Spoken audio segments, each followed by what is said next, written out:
Hey there everybody, Eric from Outer Limitless coming at you today with another knife video. Today's video is on the CFK custom handmade, hand-hammered 1095 Falcata Short Sword Machete Combat Camp Knife. Now that name alone was a mouthful, but I'll tell you, when I saw this knife I was pretty excited. I saw the way it looked, the shape, the size. The overall look and feel looked to be about something I thought I'd like. And I thought today's video was going to just be a first impression and sort of an initial look at this blade, and I figured at some point I'd follow up and do a field review. But unfortunately, this has turned itself into a recovery mission. Now before I get too far into this review, if you're not familiar with custom forged knives, or CFK, this company actually does most of their business, it seems, off of eBay. I mean, that's where I've seen their blades for sale, and I've actually owned a few of them. I've actually sold them all since, and I've given a few away as gifts. But at this point, this Falcata is the sort of first one I've had intentions of really getting some serious field use. And so, like I said, I want to show it to you today, but at least one sort of unfortunate thing has happened. And I'm going to get to that really quick here. So just real quick, take a look here. This was the listing from the knife that I bought on eBay. And you'll see that when you look at the description, it actually tells me, it says that 1095 high carbon holds an edge very well and is optimum for hunting and skinning use, as well as tactical and military tasks. The steel is very corrosive and will tarnish and turn the blade black when blood and acidic liquids or chemicals get onto the blade. The blade will still work fine, but will lose the satin color when it was new. Well, you know, I've had plenty of 1095, and I know that 1095 will tarnish, and 1095 will certainly patina, and so that didn't strike anything odd to me, and I didn't think anything of it. Well, needless to say, I didn't exactly heed their warning. I had the knife in the sheath. I've had it down in my basement, which is not a wet basement by any means. I mean, I have a very dry basement, and so I've had this knife in the sheath sitting here waiting for this review. I've had it in my possession now for at least a month. I mean, probably a little more than that, and I've been waiting to really tee up this video. And sure enough, I go to get the knife to do this review. I'm all excited. I pull the blade out. It looks nothing like the day I bought it. Let me show you. Now just real quick, here are a couple of the photos that are off the listing on eBay. You'll notice how bright and shiny the finish is. And when this thing showed up, it was like a mirror polish on that cutting edge. Just super nice handle, nice file work, nice hand-hammered look. Bright, shiny finish on that cutting edge. But now, I'm clearly in rust mode. This thing has rusted like crazy. I mean, I'm not just talking patina. I mean, I'm talking straight up rust. And so, you know, I think at this point, I'm going into recovery mode. I need to figure out how to get this blade back to something that's even respectable in terms of the condition. In some ways, I mean, I know this sounds ridiculous, but it's almost kind of like safety. I mean, not that I'm going to go and cut myself on a regular basis, but it's one thing to cut yourself with a clean blade, and that's another thing to cut yourself with a big chunk of rust. So anyway, I think I'm going to have to put a little bit of time into this and see if I can get the finish back, at least to something that's acceptable. And I mean, again, just take a look at that cutting edge. I mean, there's absolutely nothing smooth about that anymore.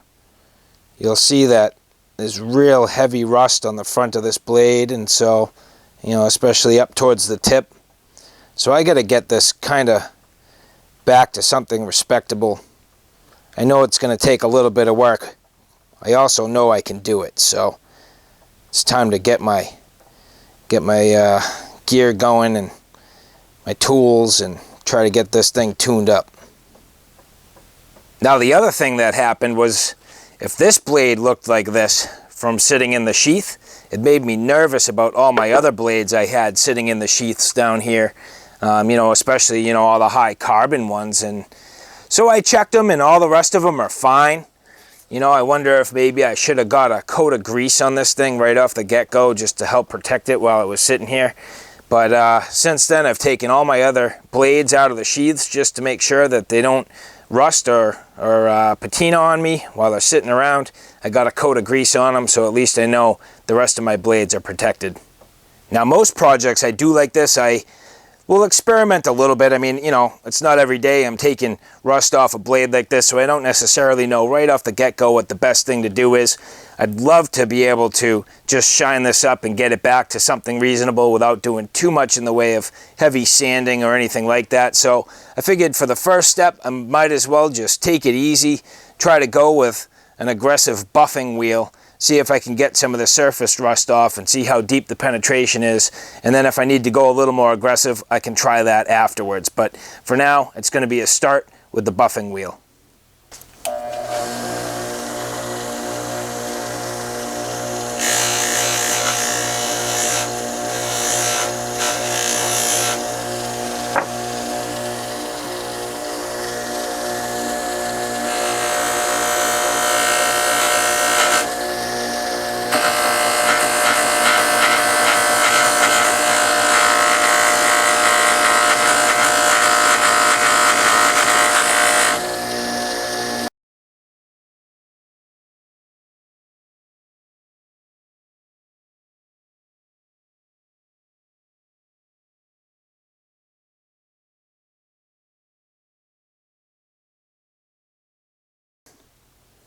I don't think the buffing wheel is really going to do it.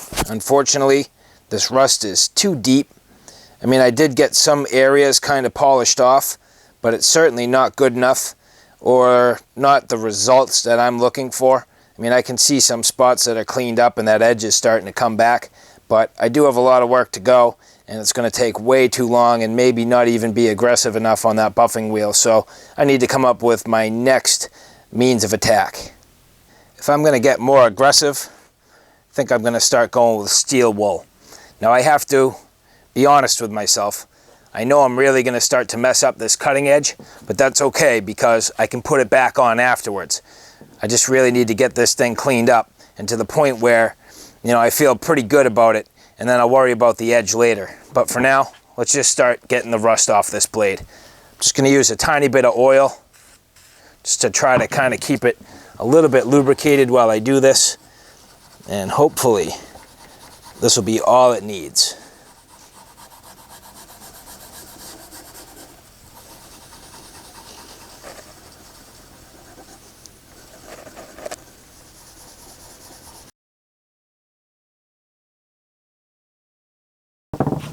I'm already getting pretty favorable results, so I'm just going to stay the course here and see if I can get the rest of this off.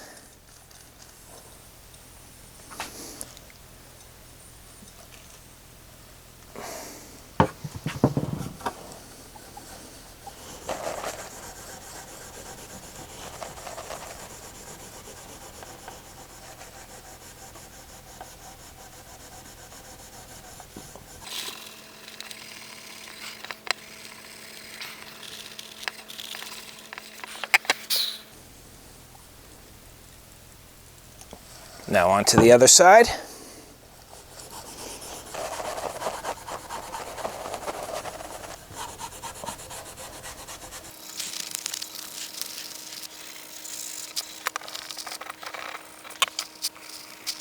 Now as I work closer and closer to the edge, I need to be careful that I don't elevate the blade too much. In other words, the higher the blade is, the more exposure I have for my fingers on that cutting edge. Whereas if I sit the blade down flat on the table, realistically, I can completely run my thumb right over that and I can't be cut because that cutting edge is flat against the table surface. And so by me basically rocking the blade down while I work an area along that cutting edge, I'm safeguarding myself against actually cutting myself. And as I work, I just continue to put the blade flat against that tabletop surface and just keep working it. All right, so at this point, you can see I've managed to break up a lot of that rust. And so if I wipe it clean, it's certainly getting better. Now, I'm not too thrilled about all these crazy swirl patterns I have in here now, and I don't know if there's too much I'm going to be able to do about that. Now, what I'm thinking is, once I get this cleaned up enough, I'm going to get myself some white vinegar and do a more appropriate white vinegar patina, which will actually protect the blade with a light layer of sacrificial surface rust. Now, it's different from the rust you see already on there. This is like a heavy rust. I mean, I'm not talking rust like that, but a nice patina with a vinegar will create a protective layer of rust and keep this thing from corroding to hell like it already has.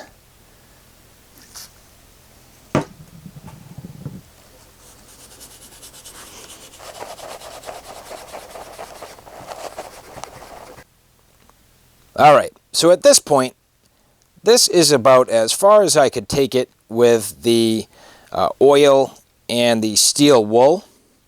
Like I said, I was trying to go reasonably, I don't know, non-aggressive if I could.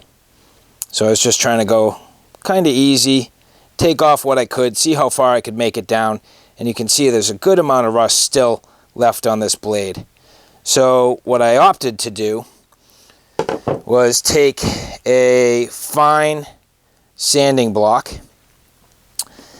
and I worked this side, and it seems to have worked very well. Now, I do end up with swirling that I'm not happy with. I don't know if there's anything I'm going to be able to do about that unless I just, I have to commit to sanding the rest of this with a finer and finer sandpaper. I mean, I could probably go get myself some, I don't know, this right here is probably close to like maybe a 220. So I could go up to like a 400, 600, or 800, and then to 1,000 or even a 2,000. If I wanted to, I could wet sand this thing and probably get it to a perfect mirror polish. But at the same time, I'm thinking I'm going to put myself that, white vinegar patina. So in some regards, kind of why bother going to a mirrored polish?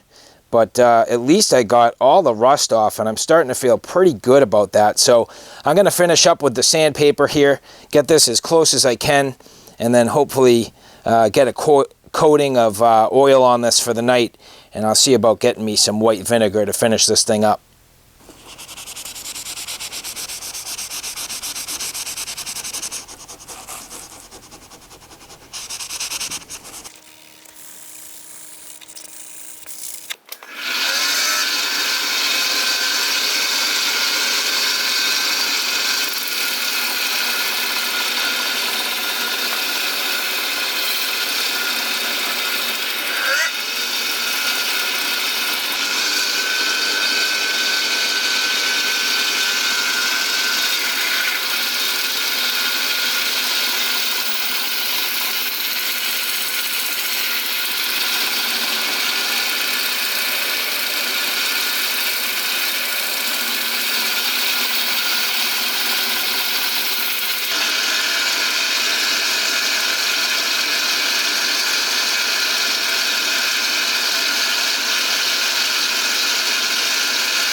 All right, now for the paper test.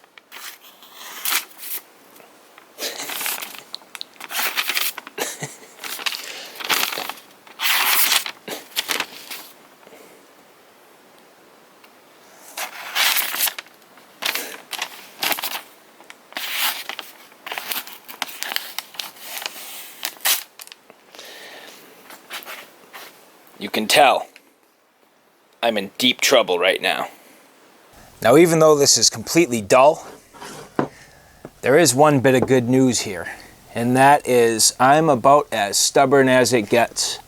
And so I will sit here and work on this thing until it's absolutely perfect. And you know, I do have different belt sanders I could use, but you know, I'm looking at the edge here, and all this tells me that is if I use a belt sander, I'm gonna make things worse. I can tell by the grind, looking at this bevel here, the bevel is perfect. I mean, I don't have a bevel issue at all.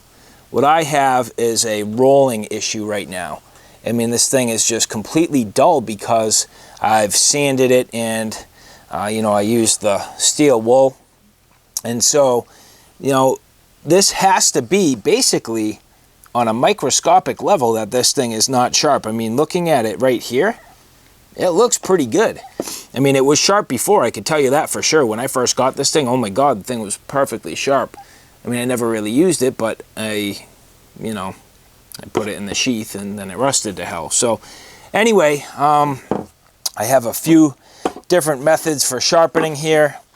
I'm gonna give this thing a go for a little bit, see if I can get it at least to a certain amount of sharpness, and that'll tell me that I'm getting close. All right, so I've made a pretty solid attempt at cleaning this thing up. I mean, it's certainly not perfect, but it did what I needed it to. And so at this point, I'm ready for a little bit of field testing. I mean, I've cleaned this up, I've sharpened it a couple of different ways, tried to get it back to a reasonable edge. I know there's still a long way to go, but it's, at least at this point, pretty good. So I figured I'd bring it out to the field, give it a few chops, a couple of slices, and see how this thing will perform.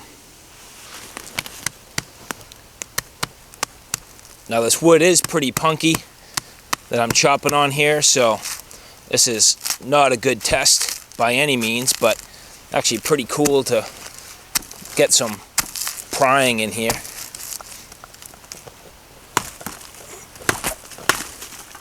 Basically just breaking these branches off.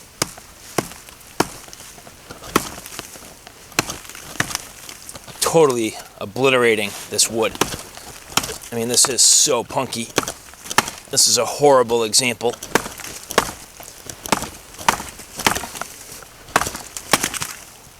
There you go.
Let's just give this thing a try in terms of some slicing.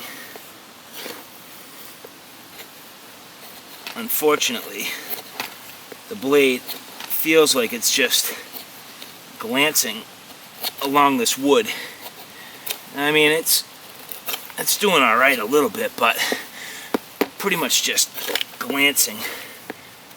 I gotta find myself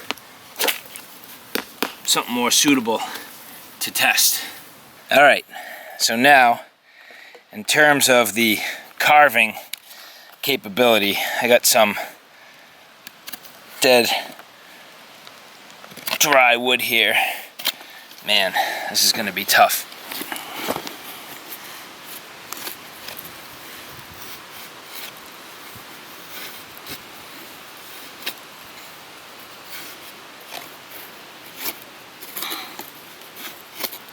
This blade is kind of just sliding down the wood at this particular time. It has no bite at all. I mean, I can't even get it really to, I can't really get it to even bite into here. So It's obvious I still have a long way to go on this blade before it's even back into any reasonable resemblance of sharp. So alright guys, there you have it. An unfortunate start to the life of the CFK Falcata Tactical Camp Sword. Hey, you know, sometimes that's the way it goes.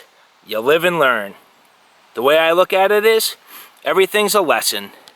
And through that, it'll ultimately make me better. So hey, can't ultimately complain. And it's my own fault. I didn't listen to the warnings, and I suffered the consequences. So alright guys, thanks for stopping by. I hope you like what you saw. I hope you found it a little bit informative. If you like what you saw, please like, share, and subscribe. And as always, thanks for stopping by. Take care now. I'll see you soon.